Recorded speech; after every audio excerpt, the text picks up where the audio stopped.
Nice. Okay. Yeah, So, welcome everybody getting here. This is, yeah, we're not started yet, but our topic is guns in the classroom, as in, should we arm people in schools?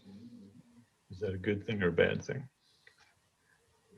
And there's no, there's no preset conclusion here. We're all groping for the answer, I think. mhm. Welcome to the May 2021 Let's Talk About It show. I'm Rox Berkey with my co-host, Guy Worthy. Hi, Guy. Hi, Rox. Let's Talk About It is the Rave Waves production where we take on controversial or popular topics of the day and try to relate those topics to books that can be found in the RRBC catalog, written by our awesome RRBC members. In this way, we can open a much needed dialogue platform while also promoting RRBC member books when those are related. So, RRBC is a family friendly show sharing opinions while allowing for differing viewpoints, which are respected, even if sometimes they are not agreed by everyone, is how we operate here. We appreciate and want your opinions and questions as a part of this open and transparent conversation. RRBC is best known for only promoting our own members via Rave Waves, but Nani created Let's Talk About It to be a different kind of show. We'll be opening this forum up to outside guests who can enlighten as well as educate us on some of the topics of the day. Today, we want to discuss guns in the classroom and uncover if this is a good idea, a bad idea, or a neutral idea. We also wanted to explore if it might work well, what are the drawbacks, and what the drawbacks could be if this was made into a policy. We have a seasoned educator with us tonight for this discussion. Lisa Smith is a recently retired English teacher in Wyoming. Welcome, Lisa. Hi, guys. So, audience, we will be opening up the floor for questions and comments for today's guests throughout the show, but your mics will remain muted until that time. If you'd like to be acknowledged, please just a little wave of your hand will get our attention. We also encourage use of the chat gallery for any questions or comments throughout the show, as we'll be checking those as well. We have seen schools and students targeted by shooters for various reasons. Hopefully, this discussion can enlighten us to the educator's point of view on allowing guns in the classroom, along with the when and why. So, Guy, I think we're ready to start talking. Agreed. Lisa, welcome. First off, can you tell us how long it's been since you've retired? I retired. This is my second full year of retirement, and I subbed for a little while last year just because I was a bit bored. I've gotten over that since, but I subbed from December when we were allowed to. You have to sit it out for like 6 months after you retire. And then I went till March and they closed down schools for COVID. But I taught for 32 years. I'm 56. But yeah, a lot of time, the majority of the time, all but 3 years were in the middle school range, 6th, 7th, 8th, and for a while in a junior high setting that included 9th grade. And 3 years that I didn't do that, I was teaching 10th grade English and seniors for 3 years of that. And all have been in my hometown of Casper, Guy's hometown as well. And except for 3 years, my first 3 years were in a very, very small school in Fort Laramie, Wyoming, where there were about 90 students in the entire school. And I had all of them in my classes. So it was a great place to start. So I never heard that story. That's great. So having been in the classroom as a teacher, you're undoubtedly aware of potential threats to students at school. And so during your career, how was this discussion broached in your school district? Well, I do remember pretty vividly watching Columbine play out. I remember the year that happened. I just remember I had a massive Mac desktop, and I had a student teacher, and we were just watching that, just saying, oh my God, because nothing like that had ever happened before. And I don't think anything really changed in classrooms until probably, let's see, I would say 2005 or so. I'm guessing on that. They started, because of so many incidents that had happened, they implemented a kind of training for it called ALICE training. And I don't know what that acronym stands for, but basically it was readiness and the idea of fighting back, like being ready for it, barricading your door using desks, anything that you could just pile up against the door, and not passively just being a target. And the idea too of running away, that kind of thing, instead of they used the story, they talked about Newtown, and they said that, I guess this is true, but they said that the kid who did that, who did those shootings, that he practiced on pizza boxes, knowing that kids would just be like sitting ducks, basically. And a stationary target is much easier to hit. It's awful to even talk about this, but a stationary target is much easier to hit than a moving target. So I guess they started to think that we needed training for that. So, and I mean, if you'd like, I can tell you what that training involved. It was interesting, unless anybody has questions. Yeah, that's So, right. so Lisa, in looking it up, ALICE training specifically is ALICE lockdown, inform, counter, and evacuate, Yeah. which empowered educators to make good survival decisions during an attack. So how would you, amplify that particular training for what you actually experienced? Because I think that would be, the way that they prepared for that, I mean, what was the A again? Action. Okay. So I don't know specifically what that would involve, but the lockdown, the changes that made in our school, we started having lockdown drills, in which, I'm sorry, they said it was alert. For that, I'm not sure what the action bit was. I guess it's just the idea of taking action overall, but the L, like lockdown, how that played out in our school was, we would have lockdown drills with the kids, which I'm sure I taught middle school, and they don't take a lot of things seriously because they're 6 foot high and bulletproof, as you remember being that age. But I'm sure little kids were pretty scared by that whole thing. But they installed locks on the classroom doors, which weren't really a thing when all of us were in school. And the expectation was locked and propped, that you would have your door locked at all times, but you would prop it open with the doorstop. The idea being that you could quickly shut your door if you heard shots, or if they came over the loudspeaker saying we're in a lockdown situation. But they would have kids practice it, and we close the blinds. At my school, we had these little glass blocks that I guess you could kind of see through. Teachers that had windows in their classroom doors would put colored paper, whatever their windows, so that no one could see in.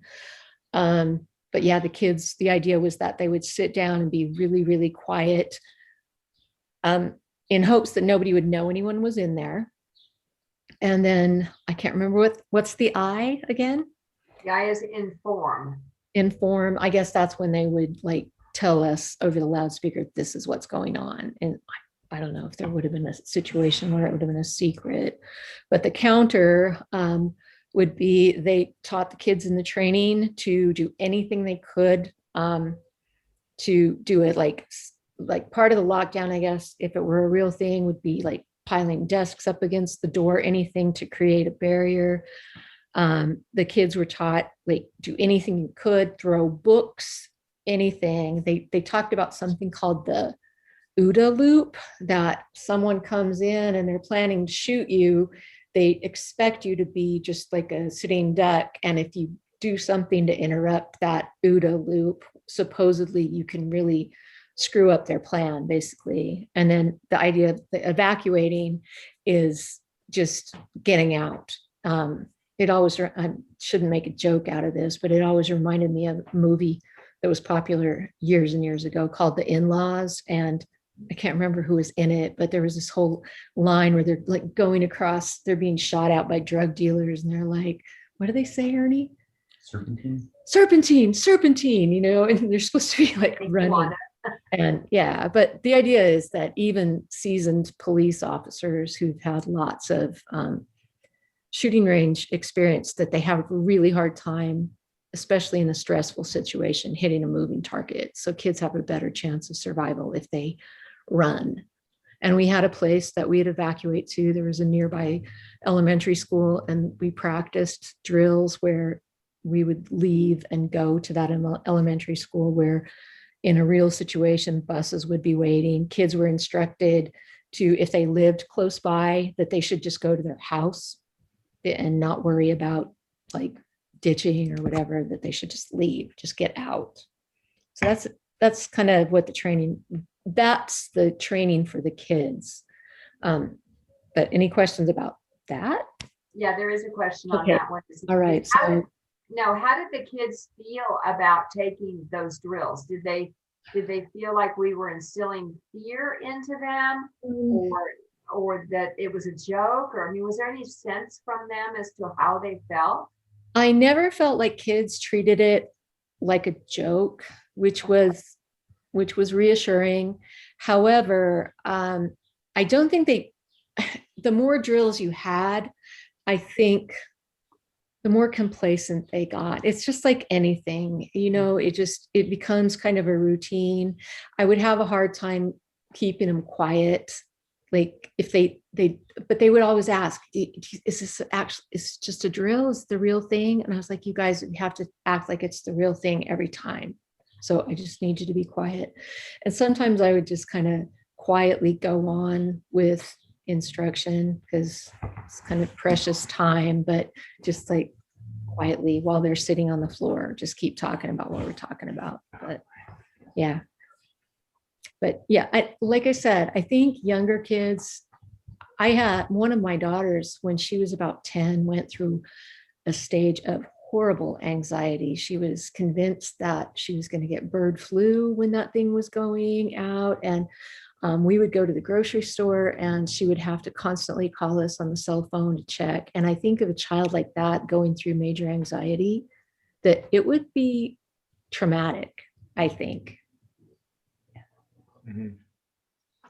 Yeah, we want to ask about your training too, but before that, and so I'm a science guy, so my instinct is let's study the problem, but in this case, it's really hard. Right. Really hard to study this. So is there any actual data on how effective that is? Yeah. I think the data that it's sad, but I don't know this for sure. This is just my own impression. I think the data they have is what happens when people just stay put, like what happened with Columbine, what happened in Connecticut. And if kids just stay put, it's a far worse outcome. I don't know. Right. Yeah, I don't. But I think that's our best guess. I want to be prepared in case something has happened. I know that Yvette made a comment that these are called red code drills at her school. So that's very interesting. Mm-hmm. And then Wanda, when her daughter taught in inner city Boston, the kids in her school said, "Don't worry, Miss Fisher. We live with guns in our neighborhood all the time." It's fascinating. Most of the school shootings seem to be, or appears to me, are not in the inner city, but in the suburbs. It has seemed to be that way, hasn't it? Mm-hmm. that would be an interesting study of what is going on there. Do people in inner cities have a healthy, I don't even know. Yeah, I hadn't thought of that before now, but that's really an interesting thing, because you're right. They've been in Denver. I mean, it's a city, but I mean, the area where it happened is not like inner city, like where you would expect there to be a lot of crime. It was a high income area, wasn't it? And the same thing with Connecticut, where that happened. Yeah. So. You know, parents want their kids safe while at school. Can having teachers armed with weapons help provide a sense of confidence that their kids are safer? Well, in my opinion, no. I know that, sorry, I have allergies. A lot of people in favor of it, they see it as a deterrent, just in the same way that if you were to put a sticker outside your house or on your truck, like we go on a walk every day with our dog and I see a bumper sticker on a guy's truck that says, "Welcome to Wyoming, consider everyone armed." But I mean, it's supposed to be like this deterrent that if these people that are doing this know that the teacher is armed, they'd be less likely to do it. But I think that is assuming a lot. You're assuming that the person is having rational thoughts, and I don't think that that's a safe assumption. Also, when they did do the Alice training, part of it was an active shooter drill. They used airsoft guns, and they had a person come in a couple different times. One time you didn't know it was happening, and the person just stormed in, and it was chaos, of course. Another time they told you, you know, they were about to come in, hide. I hid under a piano. One of my coworkers, who was the shooter, came in and shot my leg at close range, and like broke the skin. I mean, she was so into it that she went a little nuts. This was the same woman who, when she wasn't the shooter, used me as a human shield when she was wanting to get out. It was like, oh, come on. But the thing that really stuck with me as far as how effective teachers would be with a weapon in class was they had a part of the training where they picked someone that had experience with guns. In our case, it was a guy that was our campus security officer that had been a sheriff, a deputy sheriff or whatever. He was with the sheriff's department for years and was retired, lots of hours on the shooting range. And when he was armed and knew that someone was going to come in and he was supposed to shoot and hit the person, didn't hit him. And then our assistant principal said also that she had experience with guns. Same thing, didn't even land a shot on the person at all. So how effective is that? I mean, you have just your average teacher like me who hasn't handled guns much at all. Sure, you could go through training, but please, I mean, we get trained, you get trained on testing, on this, on that, and the other thing, and like dealing with students of poverty, students in abusive homes. Like, you have to be everything to everyone, and now you're gonna like require shooting range time? Please. Sorry, soapbox. No, it's a good point of view. Yeah. Yeah. No, that's absolutely valid opinion there. I'm looking at some of the things on the side here. Yeah, we got a lot of chatter happening. I think one of the most interesting ones that I really want to kind of highlight is one that Nani brought up with her homeschooling on her children. Mhm. And that was, she began homeschooling her youngest in 5th grade and felt such a relief not that she was no longer in the school building. Every year the school was being shut up. It was this reason she decided to let her graduate from homeschool, even though she wanted to return to a real school. And that's That was the insight. So Lisa, to kind of take it back into the school environment, into the building structure, what are the steps school officials should take to alert parents to the training teachers might undergo before permitting them to have guns in classrooms if they want to go down that path, if the district wants to go down that path? It's been a while, but Ernie, What? my husband was a teacher too. So at our same school, didn't they notified teachers that they were going to do, I think they notified About teachers the- that they were going to do the drills. Yes, you got And notice in, they also notified teachers that the students would be trained in this kind of a method of survival, whatever you want to call it. And I think students had the option of opting out, possibly. So, yeah. I wanted to go back. There was an interesting question or like point made in the chat about unstable teachers. And that was one of my concerns. That would be one of my concerns as well. Having taught with a variety of people ranging from amazing educators to people who, unfortunately, you shake your head and you think, why did you ever even go into this profession? But and I've been known to be a fairly calm, mellow teacher, but I can tell you there have been times when kids have made my adrenaline just ratchet up. And I can't say that I would ever like pull out my gun on a kid or anything like that, but it does worry me a little bit because I don't know, they do their best to screen people, but goodness, there's some people that just have terrible tempers and went into the wrong profession. That's all I've got to say about that. I think I tend to agree with that statement, though. I mean, people sometimes choose a profession for the wrong reasons. And so that is A summer break. one perspective. It could be other professions as well. I'm gonna have my summers off. I don't know what else to do. I want to coach. Yeah. Oh, that's a terrible stereotype. I'm sorry. But yeah. I feel that sense of humor coming in there, Lisa. So let me just check the chat as well to see if there's any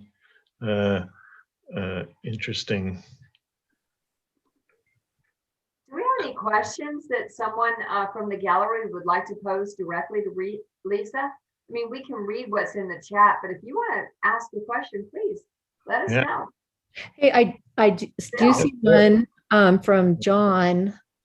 It says all the training in the world doesn't prepare a person when finding themselves in a situation like this. I do know they didn't really talk to us about this, but I remember our campus supervisor talking about how when they went through the training, they talked about how, can you get his toys out of the basket so he'll shut up? My dog is, yeah, sorry. They talked about how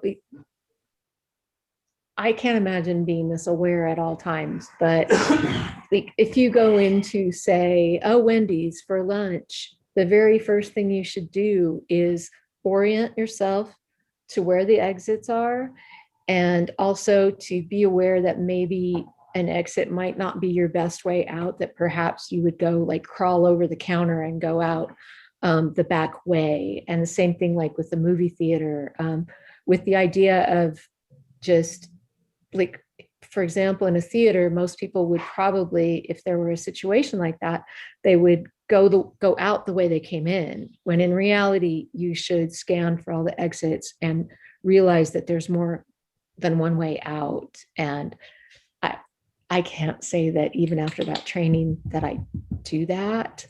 I've done that in scary situations. Like we were in London one time and I can't remember what was going, 2 times, but we were in down by the Parliament building. And even though I told my daughter I wanted to stay away from there because there were protests, she somehow needed to get a battery for her cell phone. And we found ourselves in that area and there were riot police, there were helicopters overhead. And I just was like, okay, if something happens, what am I going to do here? And then we were at Heathrow one time and the alarms started going off and it was the same thing. I was just like, my husband almost kind of made fun of me a bit because I was like, we need to find out where the exits are like right now in case we need to get out of here. So Yeah, the whole situational awareness thing is a reality for all of us, that we need to be aware of where we are. But Phil, I think you had a question, sir. Would you like to share, please? Yeah, I did. Hi, Lisa. Hi. One of the worst school shootings in U.S. history was in a small Amish community in West Nickel Mines, Pennsylvania in 2006. I think a half a dozen Amish school kids were shot and killed. mhm, The Amish aren't exactly gunslingers. right. And I just wonder, what are your thoughts on a community in a school system like that trying to protect itself from those kinds of things in the future? It's a tough one. That is a tough one because I'm thinking like with what I know about the not having technology or whatever, like how do they even notify students in a classroom that someone has come in the building? I mean, I don't know if do they have a PA system? I don't know. It's a strange thing. I that's one I haven't heard of. Was the shooter from the community or was it an outsider? An outsider. He had done repair work at some of the buildings, and he worked for some delivery company there in the area. But he just snapped, and that's how it happened. Yeah. Oh, He, I at the have end no, of the shooting, he did commit suicide. God. Yeah, I have no answer for that. I mean, and it's their preparedness had to be lower than even the rest of us because Well, there wasn't any. Yeah. yeah, because like probably no television, no radio, no, I don't know if newspapers are a thing, but it's, I don't know. But really, are any of us, in spite of all of those things they trained us for, if it were the real thing, I don't know what I would do. I would be terrified. No, I know. And I know. I would like to think that I would know what to do, but it's even though you practice, it's just a scary thought. Back to the teacher, whether teachers should be armed. One of my friends, her daughter taught in New Mexico, and her backup plan was to have a can of wasp spray in her classroom, with the directional spray, and she had planned to just spray somebody in the face with that. And I thought, yeah, better give teachers bear spray than a gun. I like that idea too. At least if there's a mistake, it's not fatal. Right. Yeah. Hmm. The other thing that I think of besides like missing when you try to shoot someone is just, oh, now I lost my train of thought. Sorry.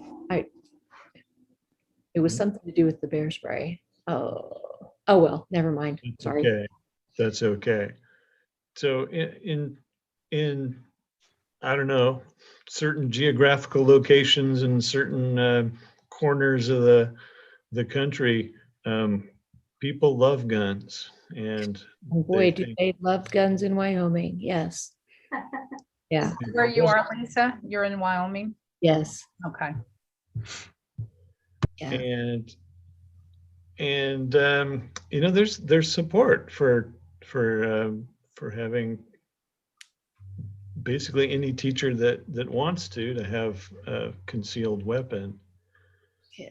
And Well, there is, however, no consensus if you talk to other people. So yeah. I think even in this state, being as gun crazy and gun supportive as it is,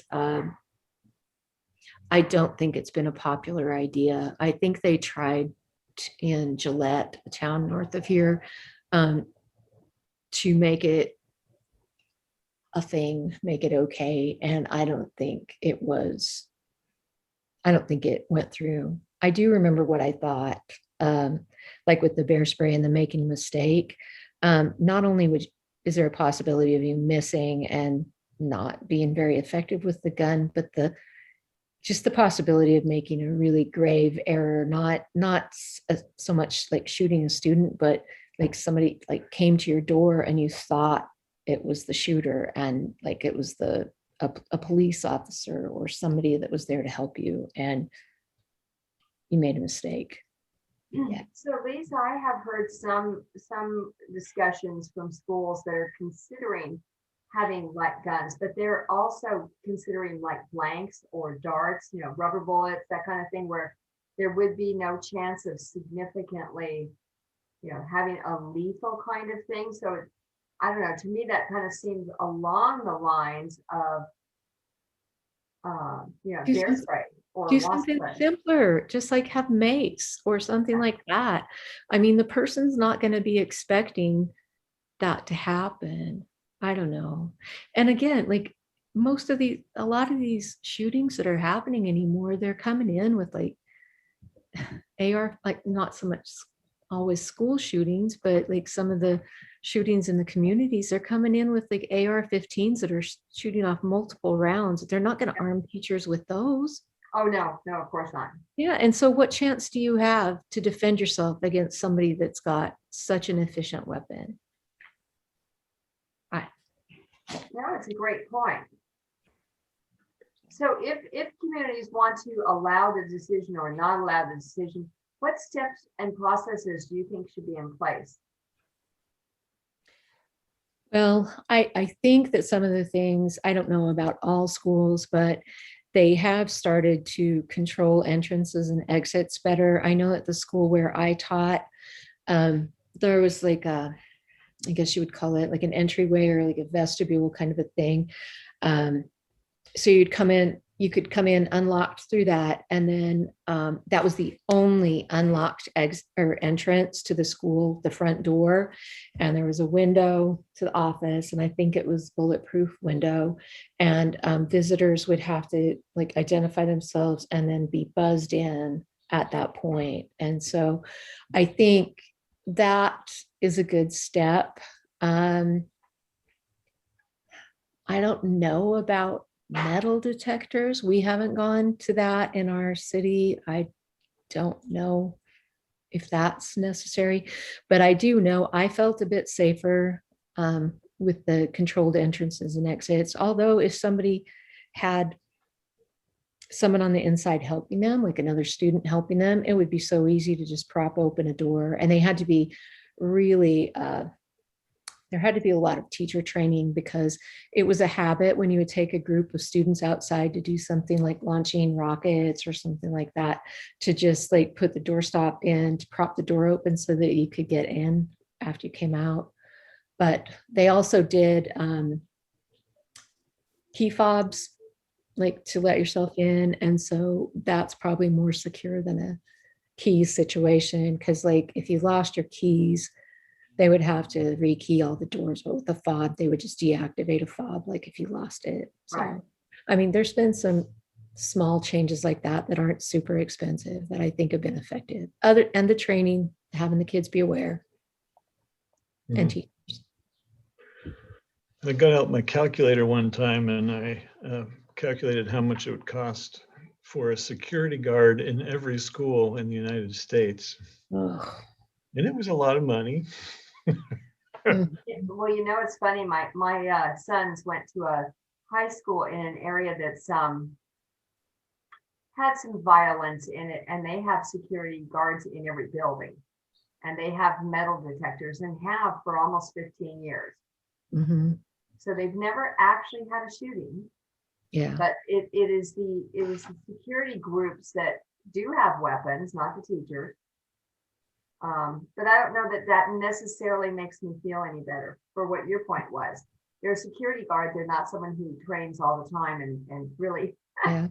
can be trusted in a stressful situation. Right. I guess the effectiveness again would be just that deterrent if it were a well-known fact that they might end up facing a security guard, or that they would have to pass through a metal detector. Probably the metal detectors would be one of the cheapest fixes. I mean, it would not be cheap, but maybe through the main entrance. I don't know.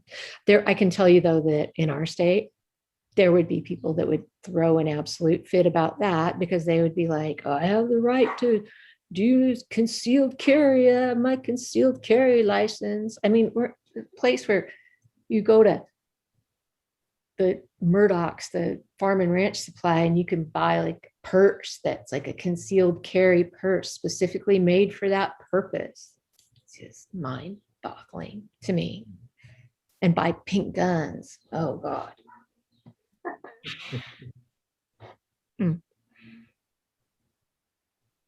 Yes. Yes.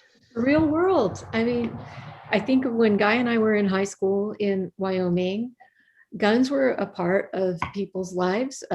You would go through the parking lot at our school and kids would have gun racks with rifles in their pickups or whatever, but it wasn't an issue. And because you'd have that for hunting and it was not a big deal. But back then it was never a thing that you'd go into your school hunting people. Well, exactly. A lot of kids in the country are actually taught very early on weapon safety, but it's usually rifles and shotguns because of the hunting. Yeah. You know, it's not target practice. It's not pistols. It's certainly not AR anything. It is for bizarre to me. I've had discussions with former students on Facebook of, please explain to me what the purpose of like an AR-15 is. I mean, if you're using a gun to hunt or whatever, like what's the purpose of that? I mean, you're never gonna like take off multiple shots on a deer, or you're gonna end up with something you can't even eat. Either that or you're a terrible shot. I just don't get it. It's against a lot of hunt with them. Well, and my husband pointed out it's against a lot of hunt with them. It's like, what's the point? And I just keep coming back to the idea that I just think people like to play army. It's disgusting to me. I have a different tack, and this is totally off script, Rocks. But what's occurring to me is first of all, I remember Wyoming is actually famous for something called the Cokeville. I know, yeah, bomb. really small town. So there was a very small town with a deranged man with a bomb in the school, and that didn't end that great, but it wasn't a disaster. But my thought is, you know, we're getting to the point where we can't remember all of these shootings, and I think there's a psychological thing where we want to disbelieve it, where we want to suppress the notion that it could happen, and that it could happen to us. Does that sound right? Does that ring any bells?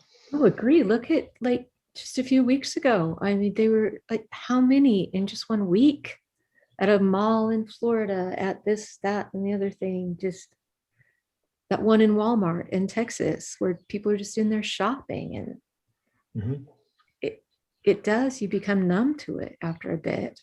And the girl in Montana last week, right? I don't even know. See, that's sad. That would have been big news. And I don't even know about that one. Just another shooting. What happened in Montana? I don't believe anyone died, but No. there were injuries from gunshots. Well, the 4-year-old in New York City, where the policeman, you know, picked up the little 4-year-old who got shot in the leg and carried her specifically to the ambulance. Yeah. All right. Well, Do we have any other questions from our gallery? any other questions? We are, I think we are understanding the issue better than we did before. It's not a pretty thing to think about. But then again, part of our job as writers, right, is to explore all those corners of the psyche, the light and the dark. I liked the comment from John P. The VA installed metal detectors at the hospitals that only lasted a month or so because many complaints about invasion of privacy.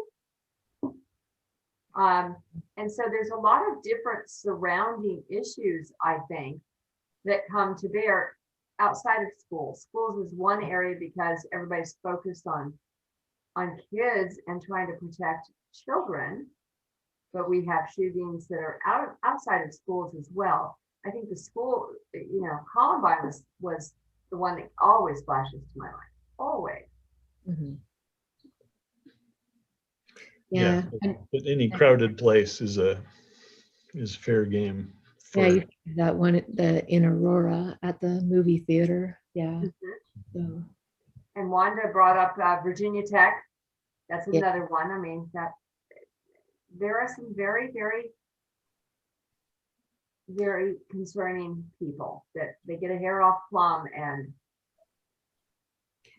yeah, I think it's I I just can't agree with the people that just think that the Second Amendment has no limits, because I think it was written in a very different time with very different weapons in a just a different world. I mean, the idea of the well-armed militia, I just don't think that that flies anymore as a good reason for people to be armed. I don't know.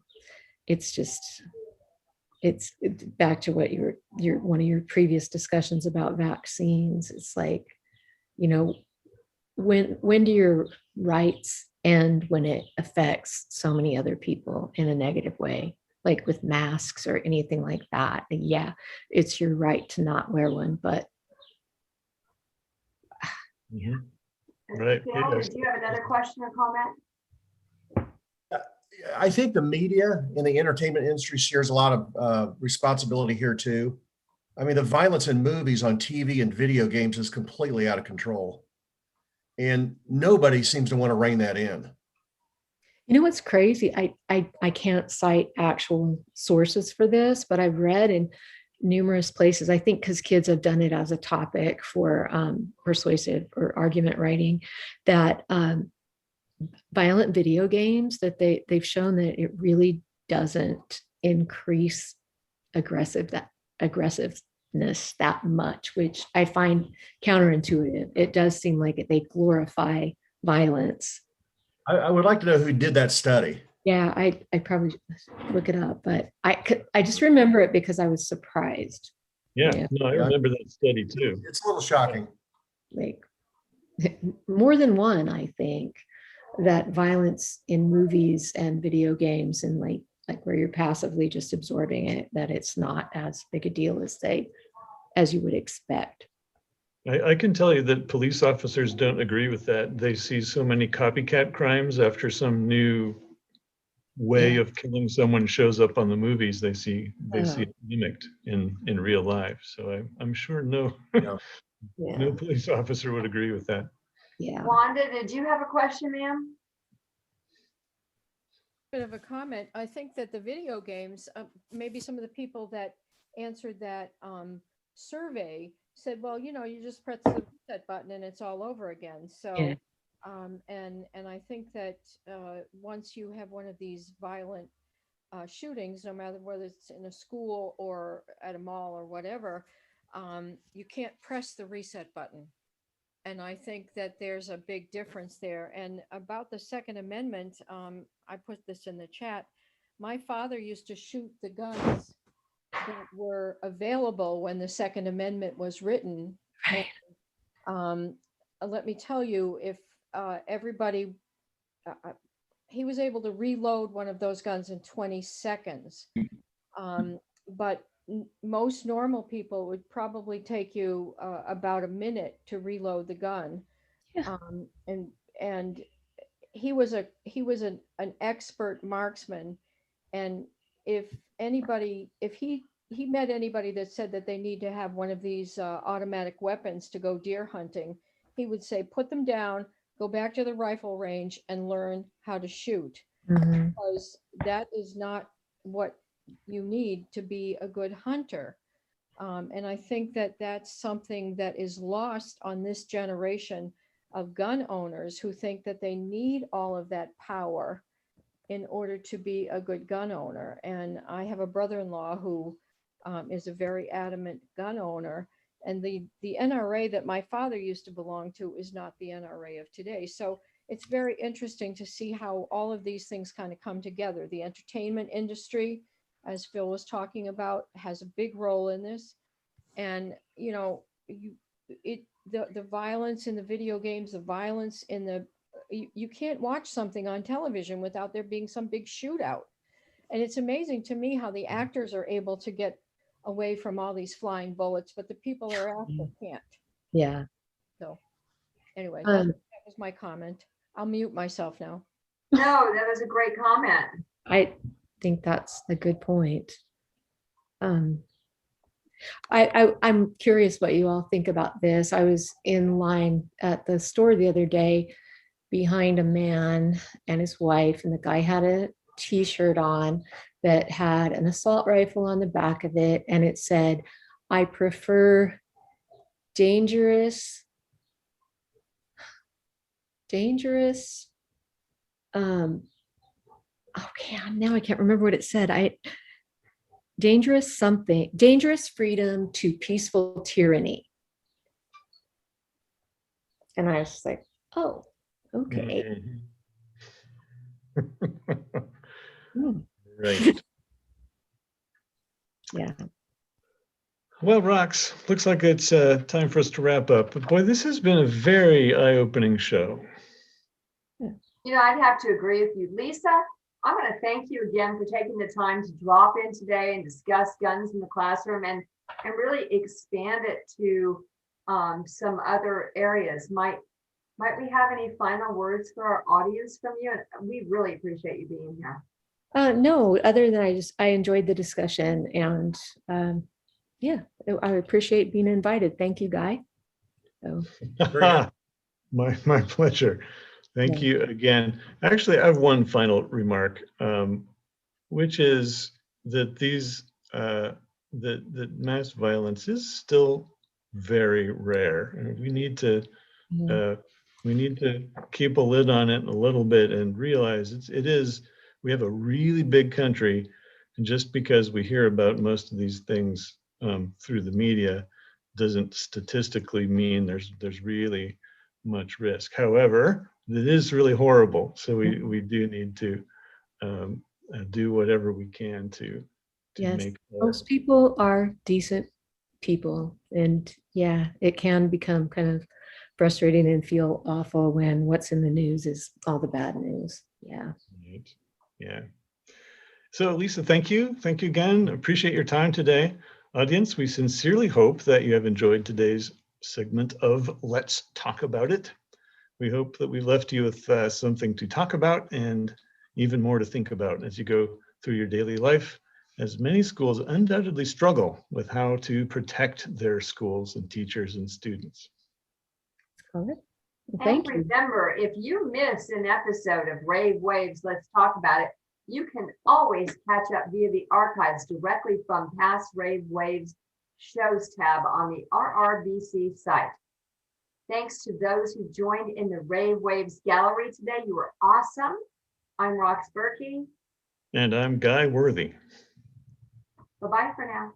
All right. Bye. Nice, thanks. Thank you.